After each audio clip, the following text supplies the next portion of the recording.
meeting, Adur explained what is the meaning of milk, honey, wine, and etc. There's still some other things which people will, the Momin, the believers will get in paradise. Right. Like wines, like dates, like azwaq mutahara, like rumman. So would you please explain these things? You know, as far as the fruits are concerned, I in fact said something about it. The verse, which, did I recite that verse? Kullama. No. You asked for the Please take.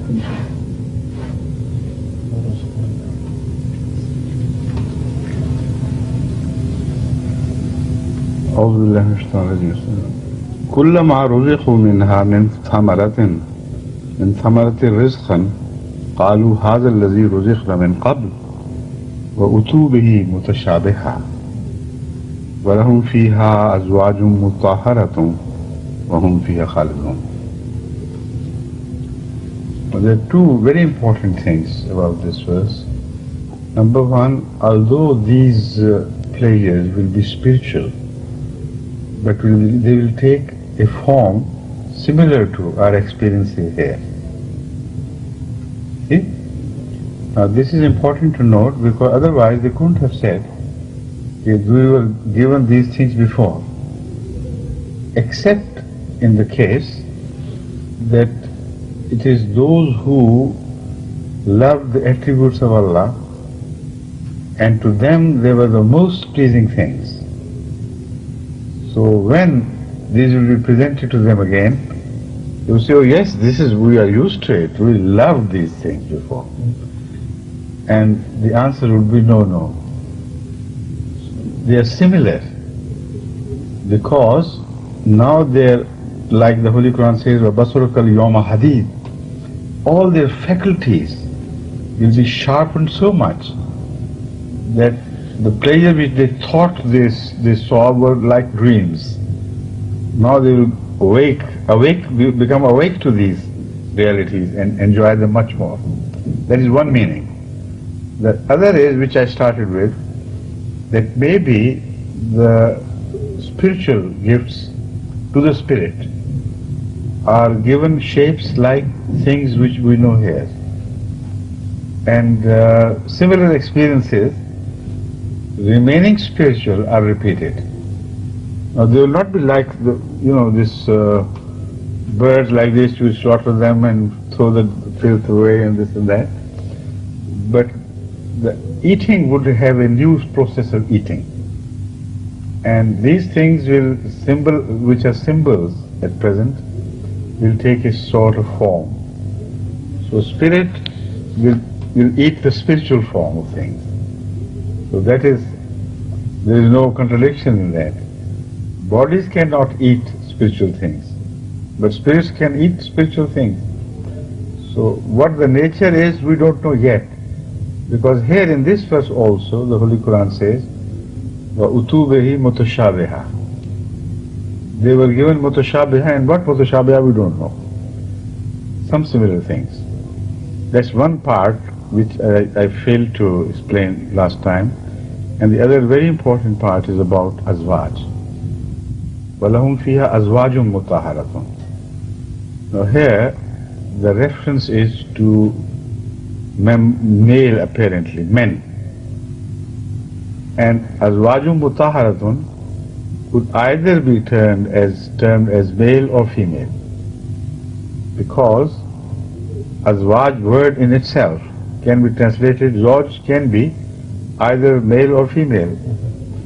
So the problem is, if you take the first word mean to apply only to men, then where would salihat, mominat, salihat would go? Would they watch from aside what is being offered to their men and remain outside the zone of that immense player of equal partnership? It's not possible. And the Holy Quran has made its promise very clearly that both men and women will be treated alike there. What is for men for their goodness, so also that would be for women for their goodness. So this problem can only be resolved if you visualize a sexless society in which male and female divisions are no more. In spirit there is no male or female. See? In spirit, male and female have exactly the same spirits. The differences appear in physical form when the children are born. Souls remain the same. So that is the only way we can resolve this problem. Otherwise, we think for women will be that and for men will be that. And would it be the same men for the same women? That could be torture in some cases. After this. And one little thing. Yes. This Basura Kal Yawma Hadid is said in relation to the one who is going to be punished and who cannot prostrate because he could not prostrate before. So I don't mean this will be addressed to the Ahl Jannah. I mean this is a general principle which will apply not only to those who will go to hell but also to those who will go to heaven. In both cases, if their sight is sharpened, of course, the sight of the Ahl Jannah would be much more sharpened. Now, in this regard, they should, normally people have a different concept about these things because the ulama have not told them properly what it would be and they don't concentrate on the meaning of the Quran themselves. But every believer should do it himself. There are certain things which are completely lacking from the description of Jannah. No children are mentioned at all, that they will be born there. If there is sex, it should have been mentioned as well.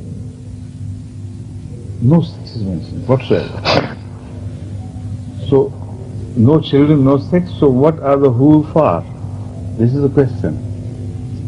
The answer to this I am going to give you now.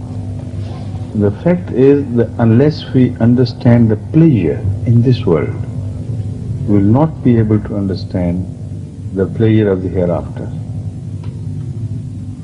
The pleasure does not lie in anything material.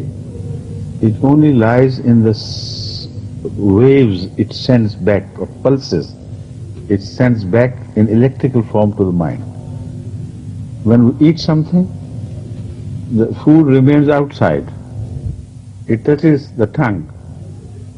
Nothing of that food is transferred to the brain who feels the pleasure. What the brain receives is just a message. And that message is not related there as much to the food as to its own desire to have something. So some people don't like prawns. They hate the smell of prawns. So prawns themselves don't mean anything. Only those who love prawns, the message is sent to the brain this much, that sort of craving your mind has already been provided. And it's the information which pleases. And love also is simply an information. Hatred again is simply an information. If you you sit in company of someone you love, what do you receive? No physical thing, but the pleasure of being close to somebody is in response to the desire of the mind to have that something. So when the desires are fulfilled, it's immaterial whatever is the form of the fulfillment. So that is why the Holy Quran explains the philosophy of Jannah, وَلَكُمْ فِيهَا مَا تَشْتَهِي أَنفُسُكُمْ وَلَكُمْ فِيهَا مَا تَدَّعُونَ. Whatever you desire, you will get, and that is the pleasure. So some people here in the West, they are very sensual-minded. The same is not true of the East.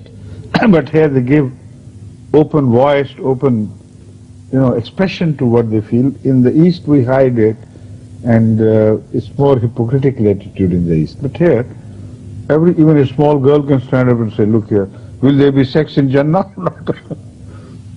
So my answer to them is, what do you think sex is?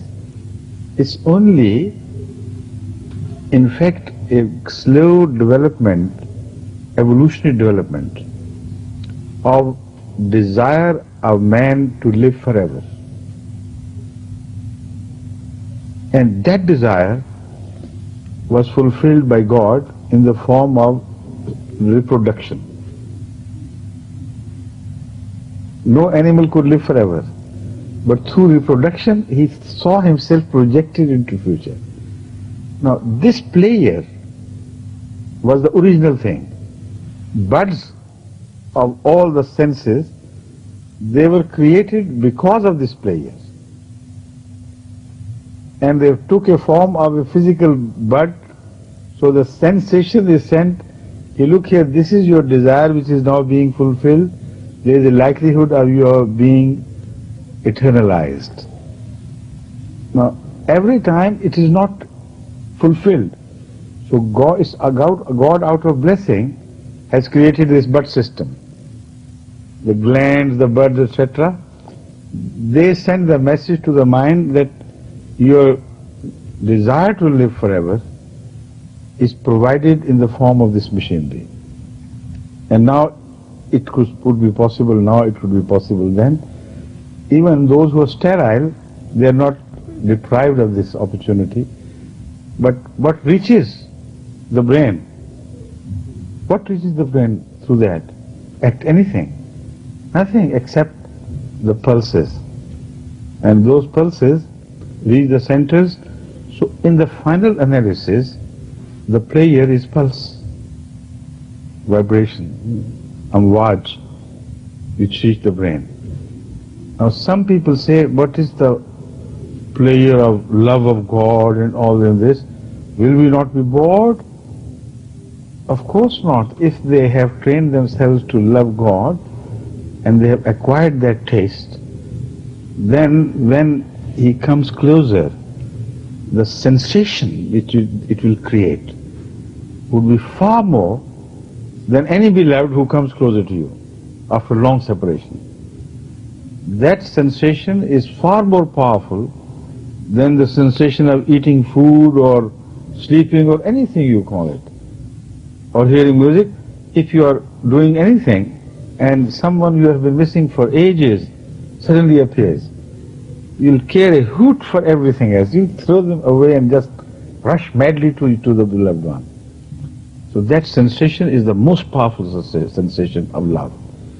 That is why the Holy Prophet ﷺ taught us this, to prepare us for Jannah. Allahumma rzuqni hubba man ahabbaka wa hubba man yuhibbuni ilayka wa hubba man ahbabta bihi wa waj'al hubbaka ahabba ilayya min al-ma'il baride, and other words of the same nature. This is a training for the prayers of the Nomai Jannah. The greatest prayer would be nearness of God. And because God has created this system of seeking pleasure from small ordinary things, why don't they have faith in Allah that they'll create 100,000s of times more pleasure in the real things which are noble and which are worthy of pleasure? So this carnal element is not important anymore. After we die, what is important is that we must have pleasure. For this we live here on earth. Pleasure, pleasure, pleasure. Even when we go to Goyim, it's pleasure. When we talk to our children, it's pleasure. When we meet for companions, pleasure. Eat just for the sake of pleasure. Sleep for the sake of pleasure. Last word for happiness is one single word. And these are different means. So there, the spiritual world, in spiritual world, it is not essential that you gain happiness only through the means of carnal things you are left behind. No need of no need of marriage, anything.